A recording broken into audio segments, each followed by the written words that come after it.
Evan Mitchell stared at his phone screen, coffee forgotten as his hands began to shake.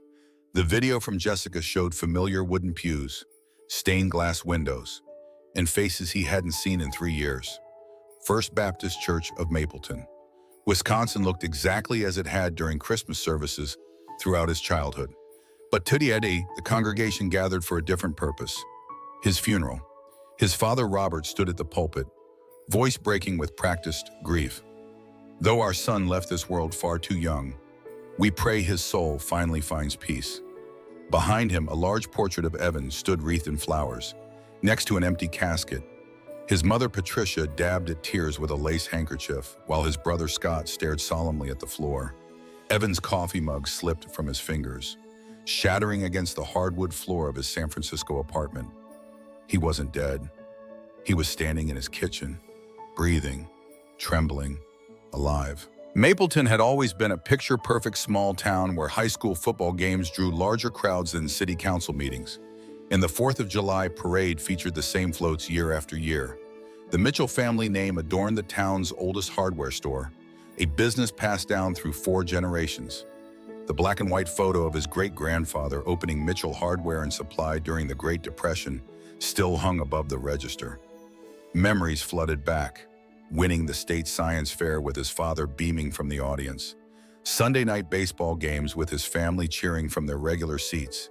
His mother's famous apple pie cooling on the windowsill during autumn county fairs.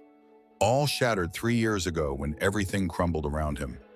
"What are they doing?" Evan whispered, rewinding the video to watch his father's performance again. No grief wavered in Robert Mitchell's steady voice, no true pain reflected in his eyes. This wasn't mourning. This was theater. Evan had once believed family meant unconditional love and protection. That illusion had dissolved the night he discovered Scott had embezzled from the family business. Instead of facing consequences, Scott became the victim, and Evan, the villain. "Better one ruined son than 2, his mother had whispered in the kitchen while his father nodded grimly. Jessica's message arrived with the video. "I'm so sorry, Evan. They're saying you died in a car accident in California. No one questioned it. They even have a death certificate." The camera panned to show his childhood piano teacher wiping tears, his high school track coach bowing his head in respect, and distant cousins who had once played with him during summer vacations now mourning a man who wasn't dead. The Mapleton Gazette obituary flashed on screen next. Evan Mitchell, 29, former resident and son of Robert and Patricia Mitchell, tragically passed away last month in a car accident in San Francisco. After leaving Mapleton 3 years ago under difficult circumstances, Evan had reportedly been working in technology. No services were held in California. The family requests privacy during this difficult time. Have you ever wondered what would happen if you could witness your own funeral? Follow Heart Stories for more tales that most families are too afraid to speak aloud. The weight of his supposed death pressed against Evan's chest as memories of his past life in Mapleton resurfaced. Growing up in a town where church steeples outnumbered traffic lights had never been easy for someone who felt different. Mapleton prided itself on tradition, where football coaches wielded more influence than school principals, and Sunday sermons set the moral compass for the entire community. After graduating with honors in accounting, Evan had returned home triumphant. Despite private struggles with his identity, he poured himself into modernizing the family business. Under his financial guidance, Mitchell Hardware and Supply entered the digital age, with online ordering and inventory systems that increased revenue by 30% in just 18 months. Robert had clapped him on the shoulder one evening, saying, "Maybe you've got Mitchell blood after all." The quarterly audit changed everything. Discrepancies appeared in the books, small at first, then larger patterns emerged. Late one night, Evan traced the missing funds to Scott's personal accounts. His younger brother had been siphoning money for 2 years, feeding a gambling addiction while maintaining appearances with his fiancée's politically connected family. Amber Reynolds, the mayor's daughter, expected a certain lifestyle that Scott's legitimate salary couldn't provide. When Evan presented the evidence to his parents, he expected shock, disappointment in Scott, perhaps even gratitude for uncovering the theft before it destroyed the business. Instead, His father's face hardened into a mask Evan had never seen before.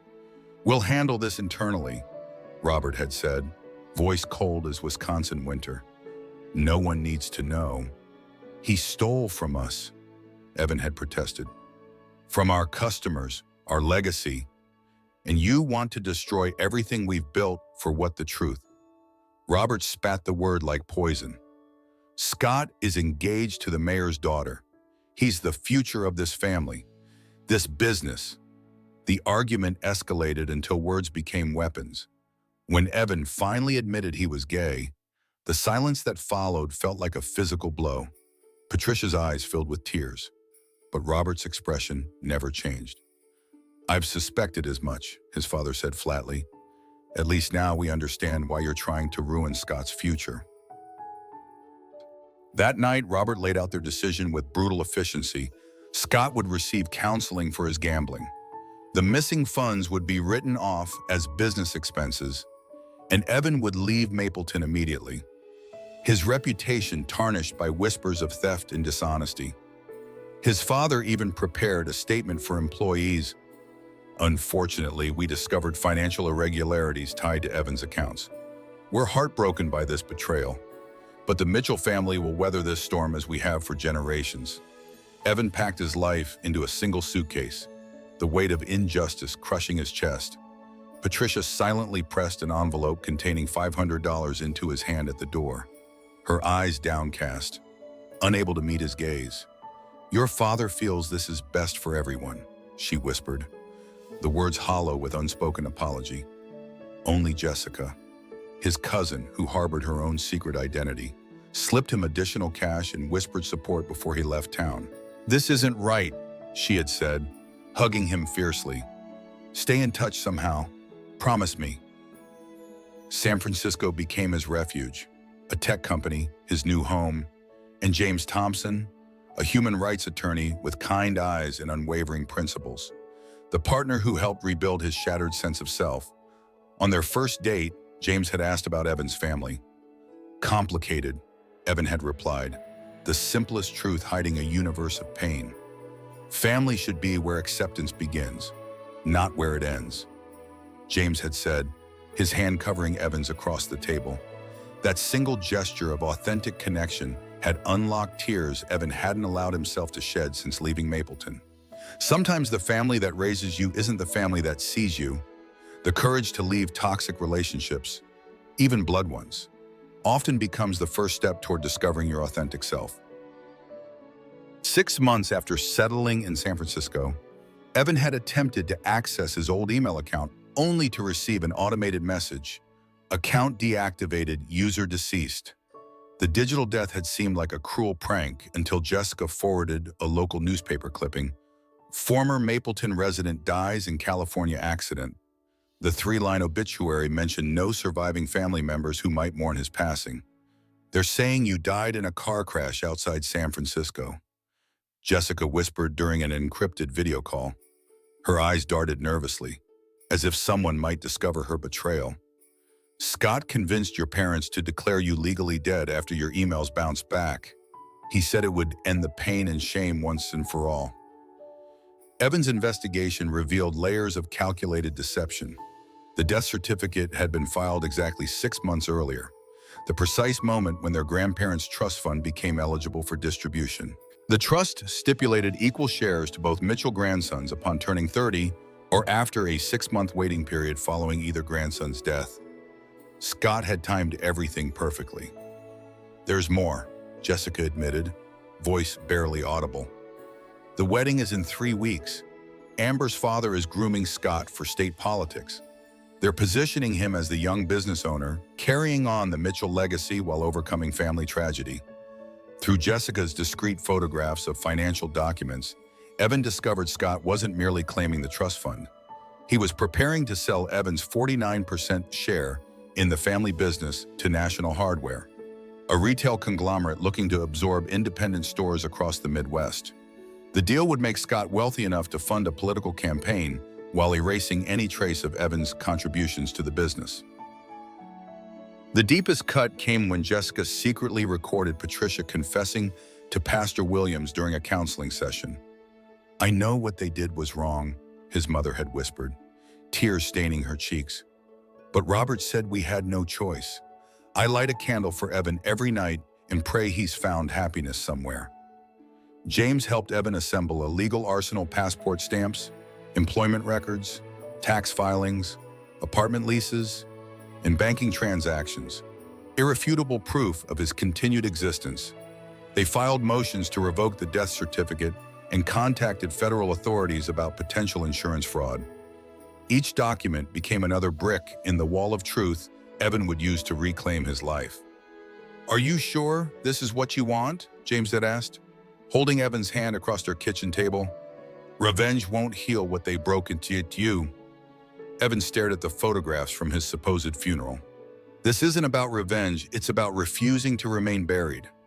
The final piece of the puzzle fell into place when Jessica sent a photo of the invitation to the memorial service for Evan Mitchell, scheduled 3 days before Scott's wedding.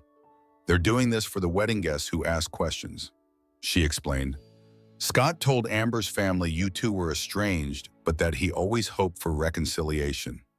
Now he gets to play the grieving brother who lost his chance to make amends." Evan booked a flight to Wisconsin that same day. James insisted on preparing legal documents that would protect Evan from potential claims of identity theft or fraud. Ironic protections for a man accused of stealing his own identity. They worked with a sympathetic FBI agent who specialized in identity fraud cases, creating a paper trail that would eventually lead to criminal investigations into the false death certificate.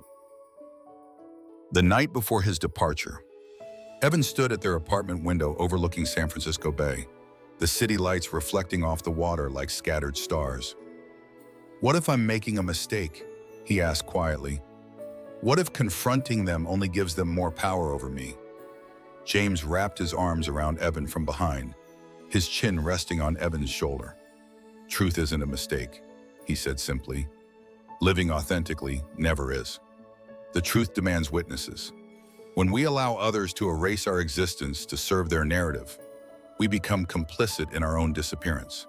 Sometimes reclaiming our story becomes the most powerful act of self-preservation." The autumn air carried a familiar crispness as Evan's rental car crossed the Mapleton city limits. Harvest decorations adorned lampposts along Main Street, and campaign signs for Mayor Reynolds' re-election dotted perfectly manicured lawns. Nothing had changed, yet everything felt foreign through the eyes of a man legally dead for 6 months. Evan drove past landmarks that had once defined his world: Mapleton High School, where he'd given the valedictorian speech; Foster's Ice Cream Parlor, where he'd worked summers scooping butter pecan for tourists; Jefferson Park, where he'd first realized his difference while watching other boys discuss girls. Each location held memories of a life that had been erased not by death, but by deliberate choice. The final memorial service had been strategically scheduled 3 days before Scott and Amber's wedding. Black-tied attendees filed into First Baptist Church, where Evan had once sung in the children's choir every Christmas. He recognized the principal who had written his college recommendation letter, the dentist who had fixed his childhood cavities, and countless neighbors who had once called him Mapleton's pride but now solemnly mourned his fabricated demise. From his parked car across the street, Evan watched Scott greet guests with the practiced smile of a future politician. Patricia appeared fragile, clutching Robert's arm as they accepted condolences for their tragic loss. Amber stood slightly apart, her expression suggesting doubts about the narrative surrounding her fiancé's brother. Only Jessica seemed out of sync, her movements stiff and eyes constantly scanning the street. Inside his jacket pocket, Evan carried copies of court filings that would revoke his death certificate and launch investigations into identity fraud. James had warned him that his appearance would create legal chaos and emotional devastation. "Be certain this confrontation will bring you peace," he'd cautioned. "Some bridges, once burned, leave nothing but ashes." As the church bells chimed 3 o'clock, Evan straightened his tie and crossed the street. Through stained glass windows, he could see the congregation bowing their heads as Pastor Williams intoned, "Let us observe a moment of silence for Evan's departed soul." The heavy oak doors groaned as Evan pushed them open. Sunlight poured into the dim sanctuary, creating a spotlight effect as he stepped into the center aisle. His footsteps echoed against marbleless floors, each deliberate step marking his resurrection in the eyes of those who had buried him. Heads turned, gasps rippled through the pews. A child's voice pierced the silence. "Mom, isn't that him?" Patricia's eyes widened in recognition before she crumpled into a theatrical faint.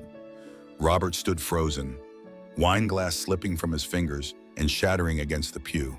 Scott's face drained of color, his knuckles white around the program bearing Evan's photograph.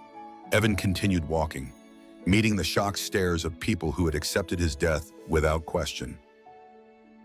Some reached for phones, recording the moment when fiction collided with flesh and blood reality. Jessica's lips curved into the barest smile while Amber stepped away from Scott, suspicion hardening her features. The church fell into chaotic whispers. Elderly Mrs. Henderson, who had taught Sunday school for 40 years, crossed herself repeatedly. Coach Brewer, who had once praised Evan's determination on the track field, stood halfway from his seat as if unsure whether to approach the ghost walking their midst. Pastor Williams gripped his Bible so tightly his knuckles whitened. The sermon about heavenly peace, forgotten as earthly discord, erupted before him. With each step toward the front of the church, Evan felt years of silence falling away. The secret shame his parents had tried to bury with their fake son's funeral couldn't survive exposure to daylight. Mayor Reynolds moved protectively toward his daughter, his politician's instinct for scandal already calculating damage control. The Reynolds-Mitchell wedding suddenly seemed far less certain than the elegant invitations had promised. Scott attempted to regain composure, stepping forward with hands outstretched. "Evan, is it really you, we thought?" His voice faltered as Evan's unwavering gaze cut through the performance. "You thought wrong," Evan replied, his voice carrying through the stone silence. "Or perhaps you just hoped too hard." The space between mourning what never was and confronting painful truth often becomes the birthplace of our most authentic selves. In that sacred moment of recognition, we discover whether we've been missed for who we truly were or merely for the role we played in others' carefully constructed narratives. Evan stood beneath his own portrait, facing a community that had mourned a death that never happened. The whispers faded as he cleared his throat, voice steady despite the earthquake of emotions beneath his composed exterior. "I heard I died in a car crash," he began, "but I'm here to correct the narrative." He removed a folder from his jacket, government stamps and international dates clearly visible. There was no accident, no unrecognizable body. I've been alive, working, surviving. The only thing I truly lost was all of you. He turned towards Scott, whose champagne glass now lay shattered at his feet. "You didn't just take my reputation or my place in this family. You legally erased me so you could claim what wasn't yours." Evan held up banking documents. "I hope the house you bought with my trust fund brings you the happiness you couldn't find honestly." The congregation divided like the Red Sea, older members frozen in shock, younger ones beginning to whisper and record. Amber slipped her engagement ring off and placed it on the pew before walking out, her father following with thunderous expression. Pastor Williams clutched his Bible like a shield against unfolding scandal. After most guests dispersed in confused clusters, Patricia approached Evan with trembling steps. Without Robert's steadying presence, she seemed smaller, frailer. "I light a candle for you," she whispered. "Every night since you left. You didn't lose me, Mom," Evan replied softly. "You chose to let me go." She pressed a small wooden box into his hands. Inside lay childhood photographs, report cards, and letters he had sent from San Francisco that had supposedly never arrived. His mother had preserved fragments of his existence while publicly participating in its erasure. The following morning, Evan met with Patricia alone at a cafe on the outskirts of town. Her eyes were red-rimmed, her hands unsteady around her coffee cup. "Your father thought it was the only way," she said. "After you left, rumors spread. Scott told us you had cut all contact, changed your number. When we couldn't reach you..." Her voice trailed off. "You could have tried harder." Evan said simply, "Yes," she admitted, tears spilling. "I could have, should have. 2 days later, as Scott watched his fiancée return her wedding dress and Mayor Reynolds quietly canceled venue reservations, the investigation into fraud and identity theft officially began. Robert Mitchell refused to speak to Evan directly, communicating only through increasingly desperate attorneys as the family business came under scrutiny. 3 months later, the Mapleton Fund for LGBTQ+ youth opened its doors in a renovated Victorian house 2 blocks from Mitchell Hardware and Supply. Jessica served as executive director, supporting teens rejected by families still clinging to outdated values. The remaining trust fund money established scholarships for children disowned by parents who confused conditional love with moral guidance. During an NPR interview about his initiative, Evan explained, "Sometimes you have to die in someone else's world to be reborn in your own. I didn't return seeking forgiveness, but to reclaim my truth, not just for myself, but for anyone still searching for their voice." The final scene played out on a foggy San Francisco evening. Evan and James sat on their balcony overlooking the bay when Jessica's message arrived. A photo of teenagers laughing on the steps of the youth center beneath a sign reading, "Your existence matters." For the first time in years, Evan felt truly free. "We can't choose our blood," James said, lacing his fingers through Evan's. "But we can build something stronger than what broke us." What would you do if your family buried you while you were still breathing? Would you disappear forever or find the courage to walk back into the room? Share your thoughts in the comments and subscribe to Heart Stories for more powerful narratives that most families are too afraid to speak aloud.